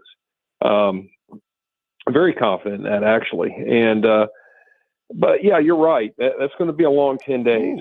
But I think we're up for the task. And I just really have a lot of optimism that we can turn this event into a really, really cool national championship level event that will be memorable for the players and also give the fans a Music City experience that I think right now is really kind of turned into one of the great destinations, for sporting events. Yeah, I'm totally with you. Scott Ramsey, the executive director of the Sports Council, is on the line with us. Scott, before I turn it to Kelly, one other thing that's changed, they're moving this thing into prime time, and man, that is an added bonus to me. Yeah, that was a key as well, because as you know, I mean, New Year's Eve, New Year's Day, pretty full here. But when you look at the first Monday in January, which was the CFP National Championship slot, and now with the 12 team, they've obviously moved it to Martin Luther King Day. So that opened up that window. We got great relationships at ESPN from all the way at the top to all the college football and college sports programming people. And, I had a call with them. I'm saying, hey, what do you think here? So they're definitely, this will be the first year they're playing on prime time on ESPN on that Monday. But more importantly for us, that gave us Friday, Saturday, Sunday, Monday to really package as a trip for the fans. And you start thinking about it, and you mentioned the Dakotas, but the Montanas and the upper Midwest has dominated, the sport in recent years. Not saying there's not teams. And I know OVC had 3 teams in the playoff this year. So it's a competitive deal. But when you look at that fan base, it really fits Nashville. And man, they were sold out in August this year at 19,000. So I really think we have a chance to grow the game and grow the product and hopefully grow the brand and put a little Music City stamp on it. Kelly, get ready, because that day we might just have to do a big old live show out of this. That's fine, Scott. So George was talking about it. My son played for Murray, and we had to go up to some of the Dakota teams, and it's amazing the kind of following those teams get. They sell those domes out. South Dakota State is the only open air stadium up there, but they had 20-something thousand people at the game. They really support. So let me ask you this: I know y'all do the bowl and the Music City Bowl, and you got Iowa coming in against Missouri this year, but you have a lot of things scheduled. I don't think it's the same way for the FCS or a national championship. Will they come in early and then kind of acclimate themselves? And then if they do come in early, will y'all do some things for them, or how does that go? A little mixture there, Kelly. Yes, they'll come in early. We're going to go to Frisco and kind of see all that this year, so I'll have a better answer then. But as I understand it, most teams will come in on Friday, practice Saturday, Sunday, walk through Monday, whatever their coach wants to do on that. But they're here Friday. We are going to use Gaylord Opryland, similar to what we do for the bowl. So as I told the committee, I said, I know that sounds weird to have 2 teams in one hotel, but trust me, it feels like you're 7 miles away when you've got the Delta, you've got your own transportation portico, your own sleeping rooms, your own meeting rooms. You can secure that area. You can brand that area. That's what we do for the bowl, and then we take a mag. So we've got that. They're out there. We're gonna take some events that we've done for past, or some activities we've done for past events, and lay those out. We certainly would like to replicate Battle of the Bands if they bring their bands on Broadway. We'd like to infuse some live music. Their alumni parties are pretty significant. They've got an award show that'll happen Saturday night. And then we're really going to try to tune up the tailgating area out there by Vanderbilt in the parking lots. One of the nice things about practices was that, they liked practice sites at Vanderbilt because they got grass, turf, outdoor, and then they've got the indoor option. So we're able really to kind of contain all that and then hopefully create some fan activities in Nashville that hopefully will elevate their attendance and excitement. Scott, thanks for hopping on with us. Missouri's never played in the Music City Bowl, and that's something interesting here. Obviously, they've been in the SEC now. It doesn't feel like a long time, but they've been here for a little bit now. How excited are you to get their fan base in Nashville, especially since they've been in Nashville, whether they're playing Vanderbilt, but not to the Music City Bowl? So what excites you about that Missouri fan base? Well, I tell you, there's several perspectives on it this year. We had Missouri, we had this matchup in 2020, COVID year, when, if you remember, just the whole season got messed up. But they were going to come in and play with only 4,000 or 5,000 people in the stands. And unfortunately, that was a year also that we want to forget the downtown bombing on 2nd Avenue, on Christmas. They were going to come in the next day. Then that was okay to come in. Then they had a COVID breakout. We had to cancel. So it was one to forget then, and it's one I hope to remember this year because they really wanted to come. Coach Drinkwitz, their administration really leveraged the conference office to come. They're 9-3 in the SEC, ranked 19th. The other thing I'm anxious to see this year, and every year is a little different attendance-wise, especially now with the playoff. But we've always had the ability to have a really strong local alumni base for most of the teams here, especially on the SEC side, the Auburns, the Tennessees, the Kentuckys. Missouri doesn't have a large alumni base here, nor does Iowa. So I'm really expecting in the stands to have maybe 75, 80, 85% of the attendees be from out of town, which is a huge goal of what the Bowl started out to do, was to bring a lot of people to the city for a few days during that time of year. So I'm excited about it. We had Iowa 2 years ago, and that was another perspective because that was the year that we had the Cowboys game on Thursday night against the Titans, took up every hotel room that they booked in September. We just didn't have anywhere to put the fans. We played Saturday morning that year. So, kind of a mulligan there and a mulligan on the matchup. And I'm excited about watching 2 really good football teams. I mean, they won 17 games between them in the Big Ten and SEC this year, and really feel like we're going to have a good competitive game on the field. This is exciting stuff. I am pumped about it. Somewhere up in heaven, I know Rick Region is smiling, Scott, and but he'll want the kids to stay quiet. Stay in line and stay quiet, George. Absolutely. Very simple, instructions. You got it. Hey, congratulations. This is a wonderful day for sports in our city, and congrats on the bid. Well, thanks. I'm excited to have it here, and I know just the national feedback we've been getting has really been positive as well today. So, Kelly, you mentioned your son playing FCS, and I just think people are going to really be surprised about the support of the fans that are going to travel and the quality of the game. And again, to crown a national champion in our city is pretty cool. Yep. If we can do anything to help you sell it out, you let us know. You got it. See you guys. Talk to you, Scott. Thanks, brother. This is really good stuff. The primetime piece of it, to me, makes it even better because people are looking for football and all of a sudden it's the regular season ends the day before, and there's about a 5-day gap. And it's kind of the only game in town, so to speak. And they were selling out that place in Frisco. Yeah. 21,000. Vandy's finished product will be 30, a little over 30. So you would imagine they could sell that out as well if there's been enough demand, which I'm sure there has been for those national titles, and that's good football too. It is very good football. And you think about it, you could see, I don't know how many scouts and coaches around the country traveled to Fargo, but now even more reason to go to Nashville and see that game. Yeah. Whether you're with all the portal recruit, because Michaela, you probably know more about this than I do, but there's some really good FCS players that, especially now, that are on Power 5 rosters or will be on Power 5.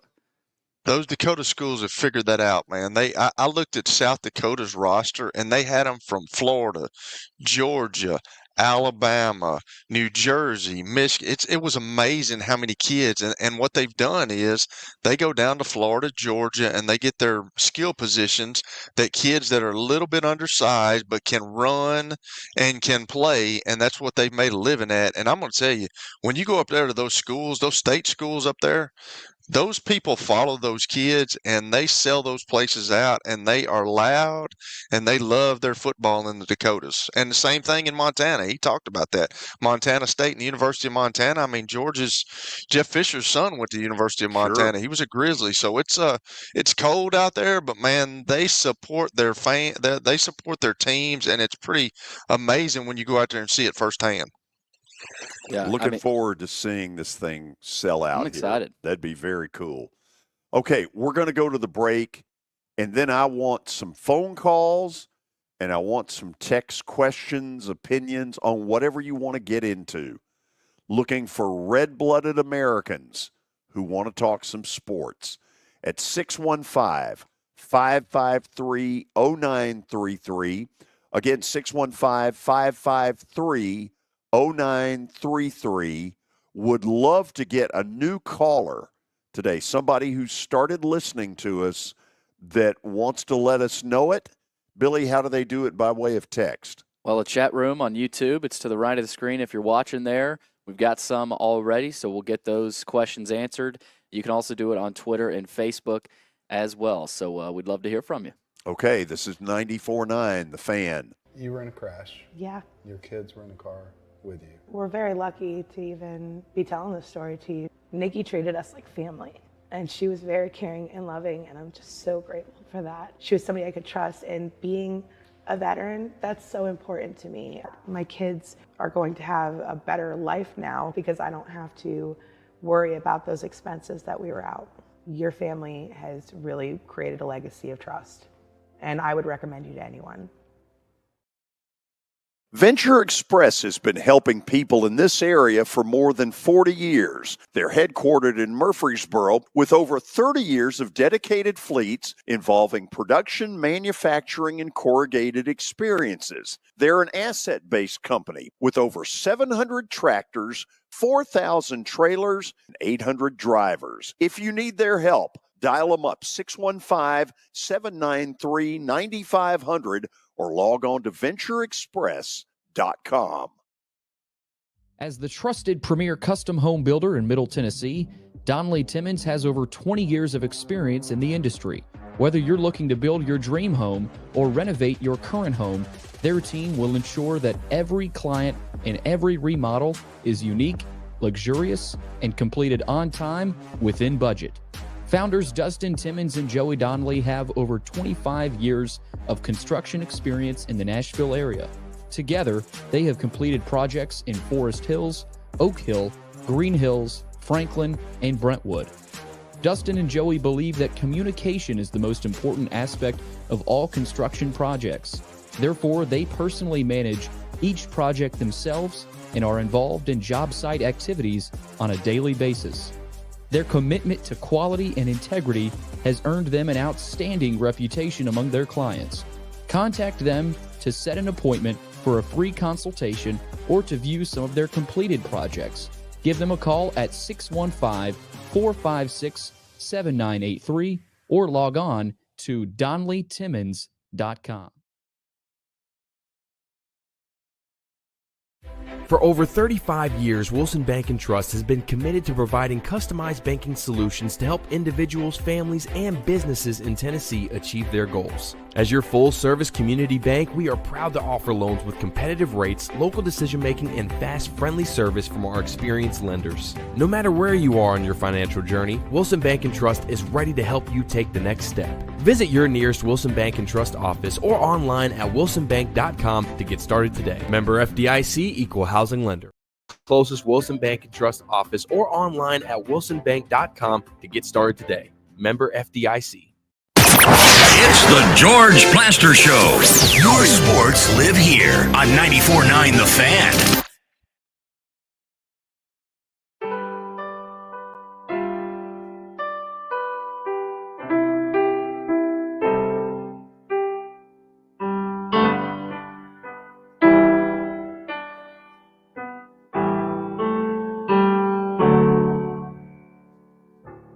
We get a lot of desperado on this show, We do. don't we?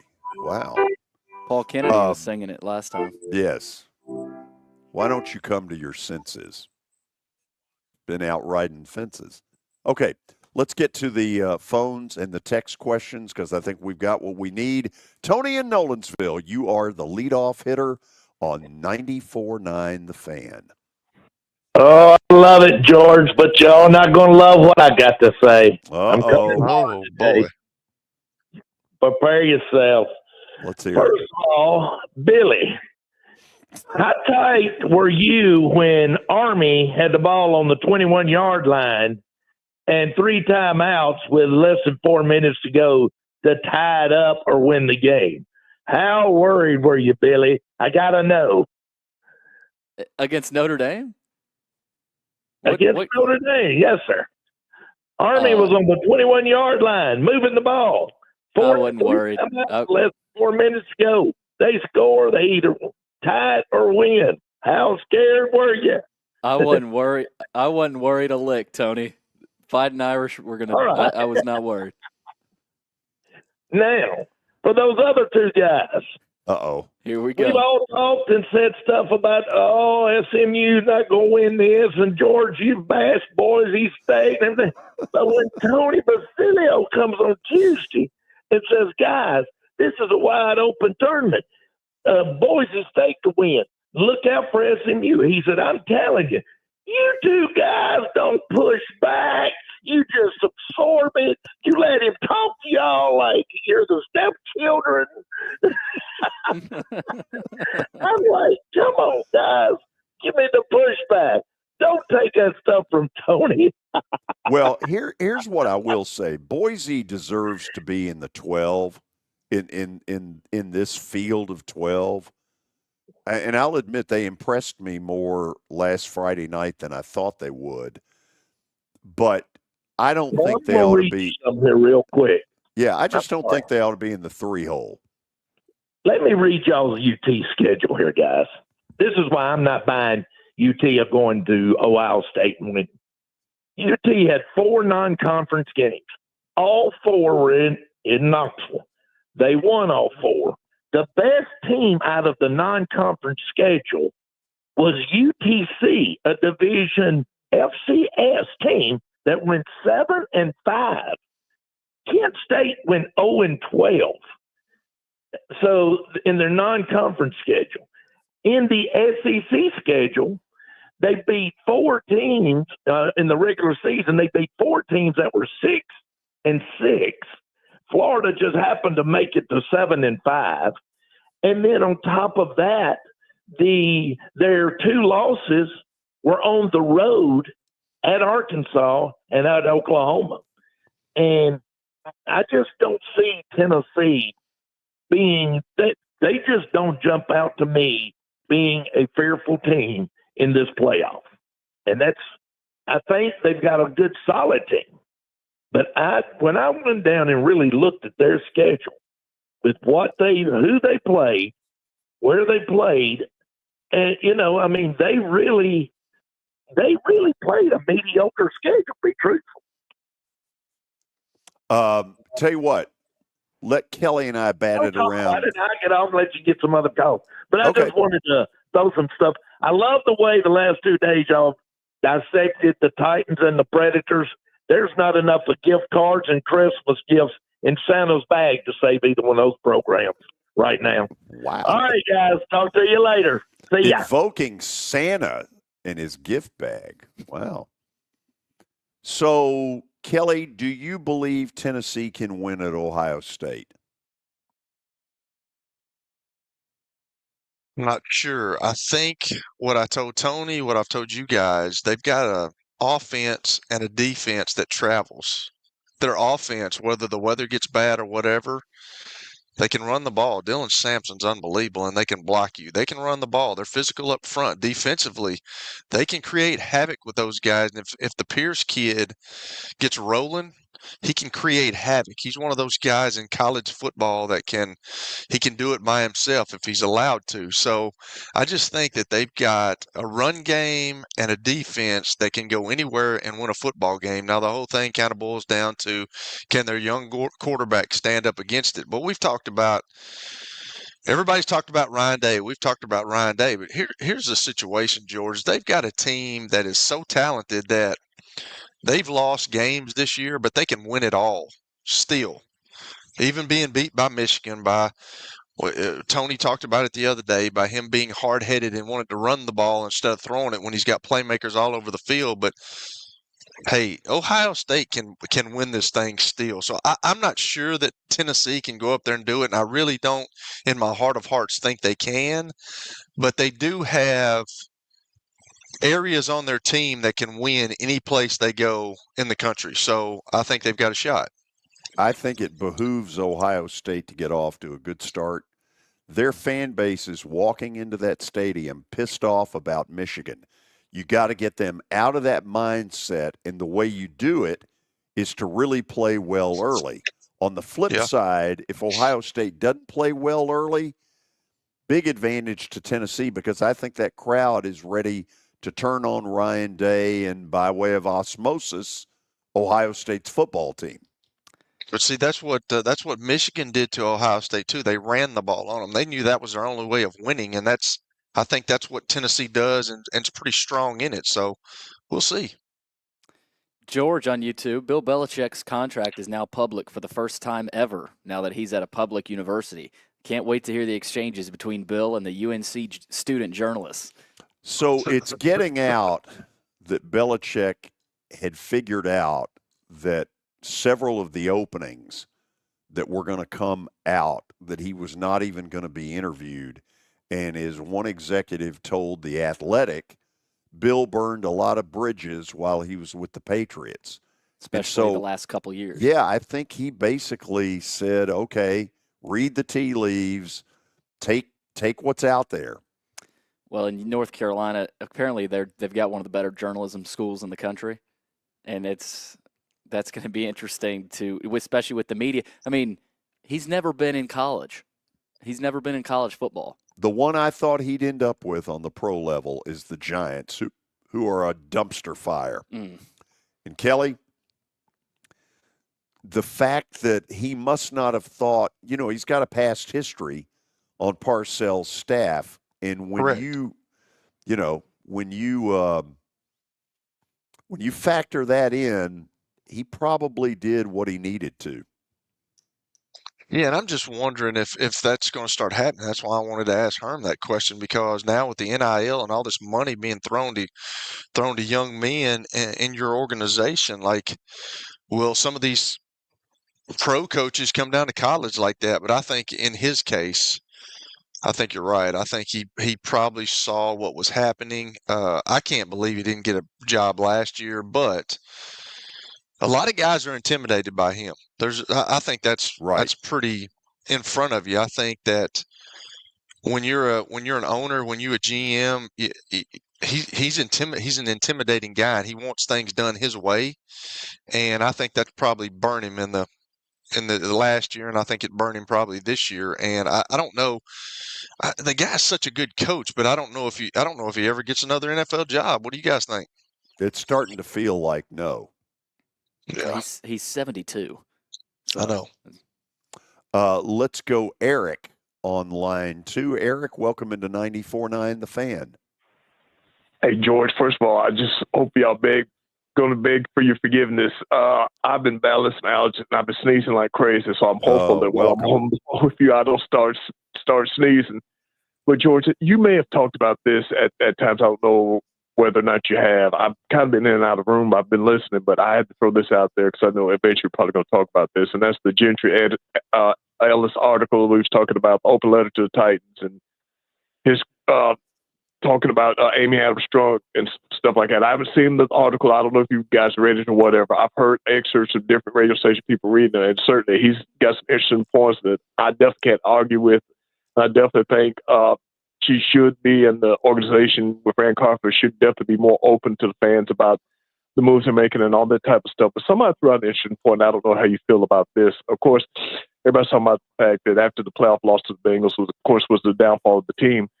But I don't know how you feel about this or anything would have been different. But of course, a lot of the draft and everything, the stuff that happened during COVID. And some wondered whether or not some of the moves they made during COVID would have still been made had COVID not have happened. I mean, of course, it's hindsight's 2020. You just don't know when you're going through a pandemic. A lot of this stuff wouldn't have happened. Maybe the organization doesn't go down the route it does. I don't know that, and we'll never know that. But I just wanted to get your thoughts on that too, because of COVID and stuff happened. Maybe some of the draft picks might have been different, or some of the decisions they made, moves they made, probably wouldn't have happened because of COVID. I just want to get your thoughts on that, guys. As always, good talk to you. Y'all guys take care, and we'll talk again soon. Hey, you as well, Eric. I guess deep down, when push comes to shove, I'll admit it, I have no confidence in this team's ability to draft. You know, it's one thing. So what if you hit on the first round? It's great if you do, but let's not act like that's all that hard. It's when you get to rounds 3 through 7 where the great teams find the hidden jewels, and this team hadn't found squat. That's where you make your money, George. That's where a good organization and a good player scouting group can help you tremendously, because you get a lot of value from rounds 3 to 7, because not a lot of people know. That's why you pay all these guys this money. They go around all over, jet set across the country. They rent cars. They go to hotels, but they got to find players, and that's where you get all the value from 3 to 7. First and second round, I'm not saying it's easy. You can miss on those, but 3rd and 7 rounds, if you're good there, that's why the Pittsburgh Steelers have been as good as they've been for not centuries, but decades. It's crazy. I think this is a new call coming up. Al, welcome to the show. Are you new? Yes. Awesome. Thank you. Tell 10,000 of your closest friends we're out there. Okay. I heard you doing underdogs, and I didn't understand. Do you have point spread to where you're supposed to pick an underdog and he's got to beat the spread, or if y'all made it easy to where they just pick a winner? No. Now, Kelly, do you know who this is? Who is this? Oh, yeah. This is the general. This is General Dorsey. The general. Oh, my gosh. General will return to Underdog Picks with us a year from now. General, we have not made it easier. You have to win outright to get the points. But I think you knew that. I think you just wanted to have a little fun. You still have to pick a underdog, right? Absolutely. Well, it sounded the way y'all were talking, you were just picking a team, and whichever one covered the spread, winner or loser, got the points. No, absolutely not. It's exactly the same as when we did it, when you used to use the gold sheet or whatever it is you cheated with. Yeah, his spreadsheets. He had his spreadsheets on the floor. We'll be trailing you by this time next year, I'm sure. Well, and you've got 42 points. I do. That's hard to believe. That's about twice as many as you used to get.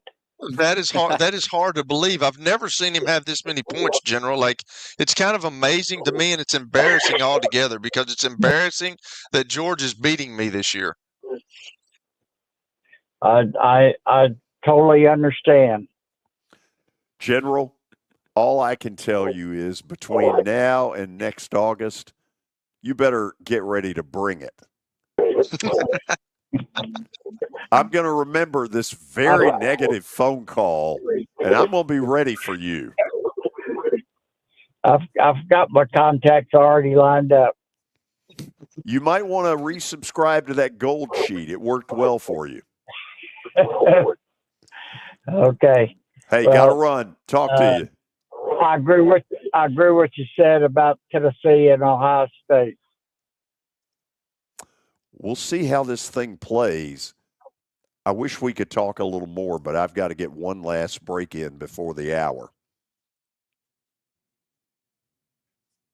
Okay, in other words, we're going to the break. This is 94.9 The Fan. Where can you see a saber-toothed tiger rappel from the rafters? How about a catfish fly? The biggest stars in Music City. Not to mention hockey's hottest ticket. The Predators win! Only in Smashville. See your Nashville Predators all season long at Bridgestone Arena. Single game tickets are on sale now at NashvillePredators.com. Let's go, Preds! Star Physical Therapy was established in 1997 with one great mission: to serve. If you're hurting, don't wait to receive physical therapy. You don't need a referral to see their physical therapist, and early morning and evening appointments are available. Make the call to 615-673-1420 and get rid of that pain. Star Physical Therapy, the official health provider of Football Friday. This is my buddy Stan Harrison from Apple Collision Centers. Recently, you've been talking to me about companies that have a fleet of trucks and they're always in need of repairs. That's right, George. We understand that nobody likes to deal with the auto body repair process. We try to simplify that at our 3 convenient locations. We work with all major insurance companies. We help to ease the stress of the auto body repair process. We're located in Old Hickory, Hendersonville, and Gallatin. If you need our services, please stop by and see us. And how convenient that we have that in the background. Now, seriously, these are good folks. They do really good work. Give them a holler. Show. Your sports live here on 94.9 The Fan.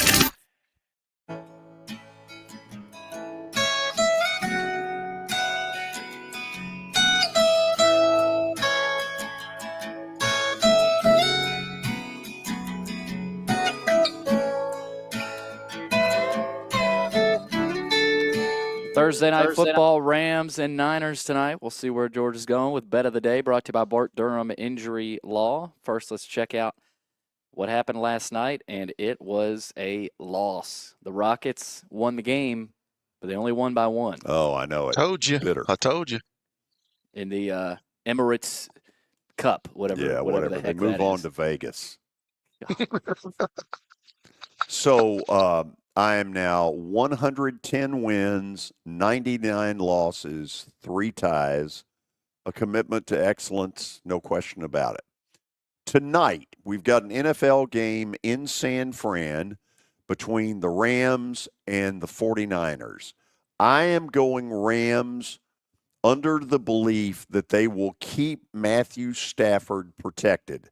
This all comes down to their offensive line versus San Fran's defensive line. And if my group wins that battle, we're winning the game outright. Go Rams. Yeah. And I think Nick Bosa is out, so that helps it, doesn't it? That's a pretty good good choice, George. We'll see. Tomorrow, Kelly will not be with us, but we will have a guest on during the 3 o'clock hour. If you think you know Army, Navy football, trust me when I tell you that this gentleman is going to teach you things about these 2 schools and what the players have to do with their daily life that will blow your mind. Kelly, have a good weekend. See y'all. Be good. Billy, you are not so fortunate. No. You will be back tomorrow. I'll be right here. Same time. Not going to Pittsburgh. Sweet. No. See all of you tomorrow on 94.9 The Fan.